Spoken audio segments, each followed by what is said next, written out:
Pada praktikum pengelolaan lingkungan perairan, acara identifikasi jenis dan presentase tutupan lamun memiliki tujuan agar mahasiswa mampu untuk mengidentifikasi lamun, membuat preparat kering, dan menganalisis presentase tutupan lamun. Pada tahap pengambilan data lamun, dilakukan dengan mengamati sebaran lamun menggunakan metode garis transek atau transect line method yang tegak lurus dari pinggir pantai. Sebelum melaksanakan pengamatan transek, dilakukan pengamatan pengenalan lapangan terlebih dahulu pada daerah yang akan diteliti untuk menentukan titik-titik transek. Kemudian ditarik meteran atau roll meter sepanjang 100 meter. Lamun yang dilalui meteran dicatat jenisnya, komposisinya, apakah tunggal atau campuran, lalu dicatat jarak sebaran lamun dan dicatat kedalaman air pada saat melakukan pengamatan. Pengamatan kerapatan jenis dan biomasa lamun dilakukan dengan mengambil contoh pada transek-transek yang telah ditetapkan. Transek dilakukan tegak lurus dari pinggir pantai sampai ke daerah yang tidak menemukan lamun.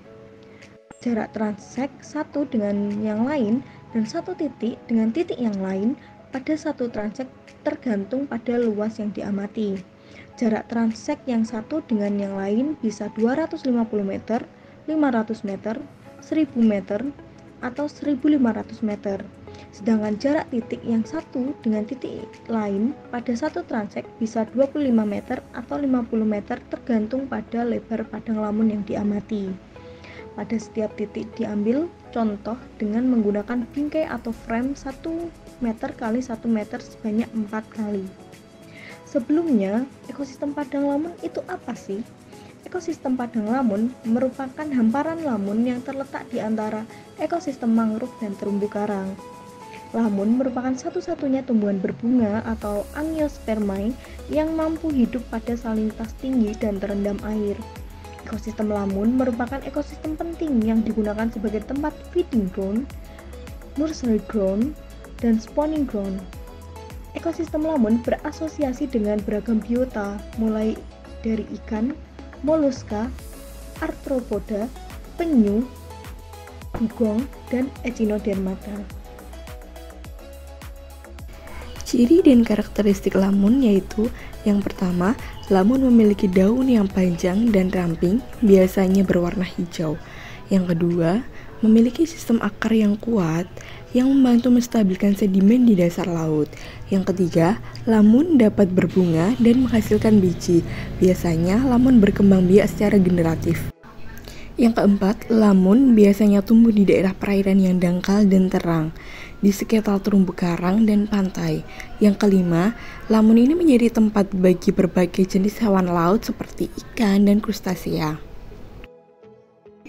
Di perairan, lamun membentuk padang atau kumpulan yang terdiri dari berbagai jenis lamun sehingga disebut padang lamun. Salah satu jenis lamun yaitu Enhalus acoroides. Klasifikasi Enhalus acoroides yaitu termasuk dalam kingdom plantae, filum Thracophyta, kelas Magnoliopsida, ordo Alismatales, famili Hydrocaricacea, genus Enhalus dan spesiesnya Enhalus acoroides. Enhalus acoroides memiliki rambut-rambut berwarna hitam yang tumbuh pada rizoma dan memiliki akar yang banyak. Ujung daun tumbuhan ini terdapat gerigi. Biasanya tumbuhan ini tumbuh di daerah substrat berpasir, pasir berlumpur, dan pasir pecahan karang. Jenis lamun ini dapat tumbuh di perairan dangkal sampai kedalaman 4 meter pada dasar pasir, pasir berlumpur, atau lumpur. Enhalus acoroides merupakan jenis lamun yang memiliki ukuran paling besar. Helaian daunnya dapat mencapai ukuran lebih dari 1 meter.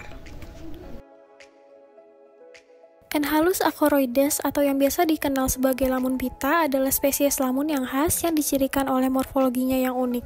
Spesies ini terkenal karena ukurannya yang besar dan adaptasi strukturalnya yang spesifik, sehingga memungkinkan untuk tumbuh subur di lingkungan laut.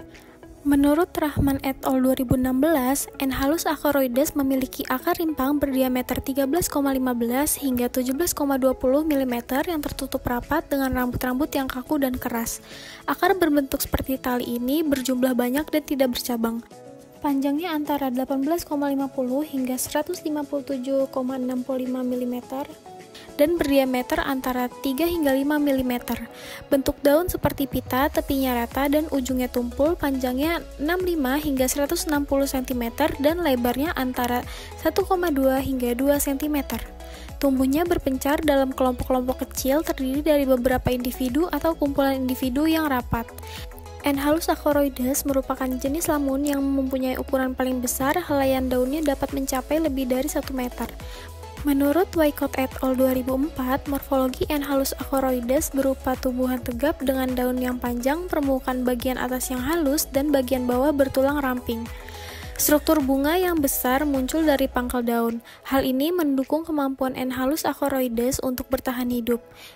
Menurut Kiswara 1992, jenis ini tumbuh di perairan dangkal sampai kedalaman 4 meter, pada dasar pasir, pasir lumpur, ataupun lumpur.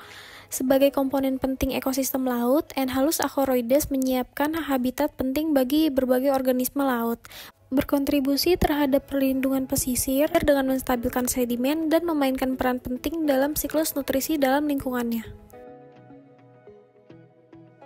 Lamun atau biasa dikenal sebagai seagrass memiliki banyak keuntungan bagi manusia dan ekosistem laut.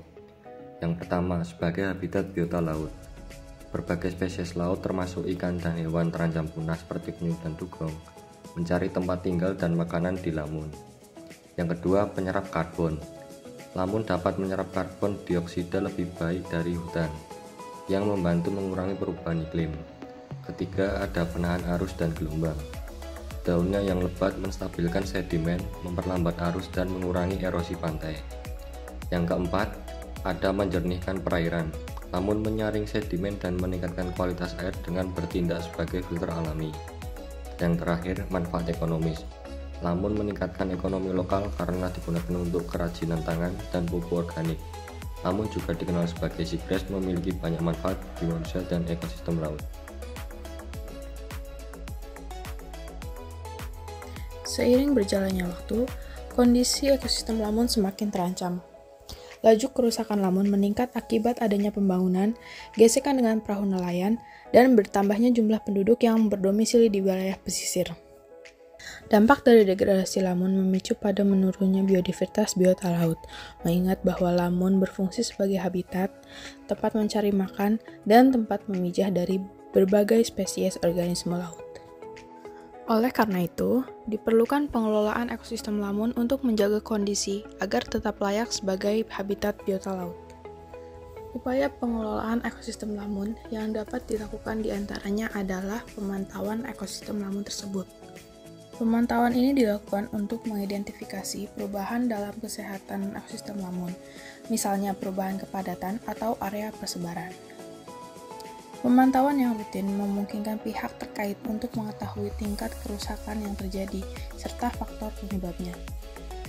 Selanjutnya, data yang diperoleh dari pemantauan ini digunakan untuk sebagai dasar merumuskan kebijakan pengelolaan yang efektif. Selain pemantauan, upaya lain yang dapat dilakukan untuk pengelolaan ekosistem lamun adalah restorasi. Restorasi dilakukan dengan menanam kembali lamun di area yang mengalami degradasi atau kerusakan. Teknik ini melibatkan pemilihan spesies lamun yang sesuai dengan kondisi perairan setempat serta perlindungan dari gangguan eksternal seperti polusi dan gangguan fisik dari kegiatan manusia. Contoh kegiatan restorasi ekosistem laut seperti yang dilansir dari laman Desa Merdeka, PT Bukit Asam Pelabuhan Tarahan bersama masyarakat sekitar menargetkan penanaman sebanyak 1.000 bibit padang lamun di area seluas 1 hektar di kawasan konservasi Cukunyinyi, Desa Sindodadi. Kegiatan ini merupakan bagian dari upaya perusahaan untuk berkontribusi dalam pelestarian lingkungan dan pemberdayaan masyarakat sekitar. Upaya restorasi ini diharapkan dapat mengembalikan fungsi ekosistem lamun sebagai penyerap karbon dan habitat bagi berbagai biota laut.